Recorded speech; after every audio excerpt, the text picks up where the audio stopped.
नमस्कार दर्शक मित्रों, आप देख रहे हो जय टीवी भारत। गांधीनगर की पीडीईयू यूनिवर्सिटी में सक्षम 2025-26 का भव्य शुभारंभ। गुजरात भर में ईंधन संरक्षण के लिए सक्षम अभियान की जो खास કરીને સેવા પખવાડિયાની ઉજવણીના કાર્યક્રમ ભાગ અનુસંધાને આજે એક સુંદર કાર્યક્રમનું આયોજન કર્યું છે. દરેક કંપનીઓના સ્ટેક હોલ્ડરોને અભિનંદન આપું છું કે ઉર્જા બચાવવાની વાત હોય, ગ્રીન એનર્જીની વાત હોય, સેવા પખવાડિયાના માધ્યમથી દરેક સ્કૂલ અને કોલેજની અંદર એક અવેરનેસ આવી શકે એ માધ્યમથી આ કાર્યક્રમનું એક સુંદર આયોજન કર્યું છે. જે પણ કંપનીઓ આ કાર્યક્રમની અંદર સામેલ છે, ખાસ કરીને ઇન્ડિયન ઓઇલ અને તમામ એસપીસીએલ અલગ અલગ કંપનીઓ દ્વારા આ કાર્યક્રમનું આયોજન કરવામાં આવ્યું છે અને લોકોમાં સારી અવેરનેસ આવી શકે, સારી જાગૃતતા આવી શકે એ માટેનો આ કાર્યક્રમ દ્વારા રાખવામાં આવ્યો છે.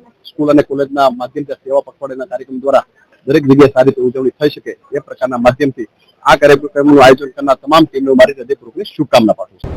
मैं सुरेश पटेल, चेयरमैन नारेडको गुजरात और honorary secretary NAREDCO national real estate आयोजन होने जा रहा है। किस तरह का आयोजन रहेगा और कैसा रहेगा, कितने शो है? National real estate development council NAREDCO Gujarat के उपक्रम पे 19, 20, 21 दिसंबर को अहमदाबाद में प्रॉपर्टी शो का आयोजन किया गया है। मैं राहुल अग्रवाल हूँ, इंडियन ऑयल में अहमदाबाद मंडल कार्यालय में कार्यरत हूँ। यहाँ पे डिविजनल हेड की पोजीशन पे हूँ। खास करके सक्षम का कार्यक्रम क्या रहेगा और कितने लोग उपस्थित जैसा कि आप सब लोग जानते हैं कि क्रूड ऑयल हम लोग बाहर के देशों से इंपोर्ट करते हैं और हम लोगों का टोटल डिपेंडेंस दूसरी कंट्रीज़ पर है।